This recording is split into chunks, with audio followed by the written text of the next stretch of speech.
भाई हमारे देश में चल क्या रहा है? सरकार ने एकदम से 50% से 100% तक रिजर्वेशन का ऐलान कर दिया, वो भी प्राइवेट कंपनियों में। और ये मैं कर्नाटक की बात कह रहा हूँ। पूरा मैटर जान के आपको लगेगा कि वहाँ की सरकार सस्ते ना से कर रही है क्या। ज्यादा टाइम वेस्ट ना करते हुए चलो वीडियो स्टार्ट करते हैं। देखो ये सब तामझाम स्टार्ट होता है आज से 2 दिन पहले कर्नाटक सरकार की एक बिल से। बेसिकली इस बिल में था ये कि प्राइवेट सेक्टर के जितने भी जॉब्स है उनमें 100% तक रिजर्वेशन मिलेगा लोकल्स को, जिसमें अगर मैनेजमेंट पोजीशन की बात करी जाए जो हायर पोस्ट होता है तो उसमें 50% आरक्षण की बात कही गई थी और नॉन मैनेजमेंट पोजीशन के लिए 75% आरक्षण की बात कही गई थी। अब जो मैनेजमेंट पोजीशन और नॉन मैनेजमेंट पोजीशन होता है उन सभी का लिस्ट आप स्क्रीन पे देख के समझ सकते हो कि कौन कौन सा पोस्ट किस में का है। अब इससे दिक्कत ये हुआ कि कंपनियों से लेकर पॉलिटिकल साजिशें भी होने लगी। इनसे मिलिए, यह है आंध्र प्रदेश के सीएम चंद्रबाबू नायडू के बेटे। ये तो भाई सब खुलेआम ट्वीट करते हैं जिसमें वो कंपनी को रिप्लाई दे रहे हैं जो इस बिल से खुश नहीं है और कह रहे हैं कि अगर आप शिफ्ट होना चाहते हैं तो हमारा विशाखापट्टनम है ना, आइए, हम आपको किसी भी चीज की कमी नहीं होने देंगे। इस बिल में 2 कमियां थी। पहली तो भाई सब लोकल्स का जो एक्सप्लेनेशन था ना वो बिल्कुल अजीब था।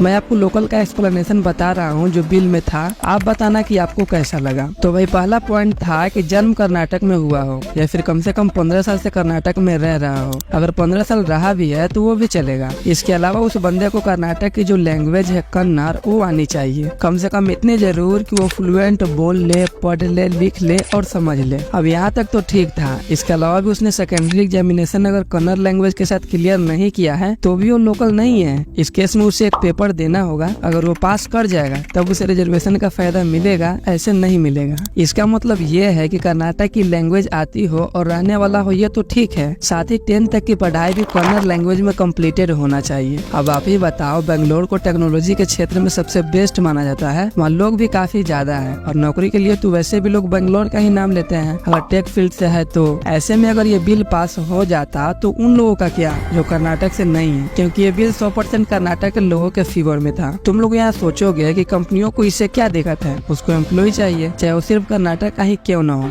उसे एम्प्लॉय से मतलब है। तो भाई यहाँ पे कंपनियों के लिए दिक्कत ये था कि वो चाह कर भी खुद की कंपनी होते हुए भी लॉक हो जाते। अगर दिल्ली में उन्हें बहुत ही अच्छा बेस्ट बंदा मिलता तो वो चाह कर भी उसे अपनी कंपनी में नहीं रख पाते, क्योंकि उन पे फाइन का भी भाई साहब प्रावधान किया गया था। मतलब इस बिल में बोला गया था कि अगर कोई भी कंपनी इस नियम को नहीं मानेगा तो उस पे फाइन लगाया जाएगा। और फाइन तो भाई साहब आपको पता है सरकारी फाइन कितना होता है। खैर भाई साहब फिलहाल में यह बिल रद्द कर दिया गया है क्योंकि लोग इतना ज्यादा गुस्सा हो गए थे इस बिल को लेकर और बैकलैश दे रहे थे, इसी कारण से ये बिल कैंसिल कर दिया गया है। अब ये लागू नहीं होगा। वैसे भी भाई भारत जैसे डेमोक्रेटिक देश में, लोकतांत्रिक देश में ऐसा तो भाई साहब नहीं होना चाहिए। मतलब एक तरह से डिस्क्रिमिनेट करना लैंग्वेज के बेसिस पे या फिर जगह के बेसिस पे, ये तो सही नहीं है। खैर आपको इस वीडियो से कुछ भी समझ में आया हो तो लाइक फॉलो वगैरह कर दिया करो। मिलता हूँ आपसे अगले वीडियो में। जय बिहार।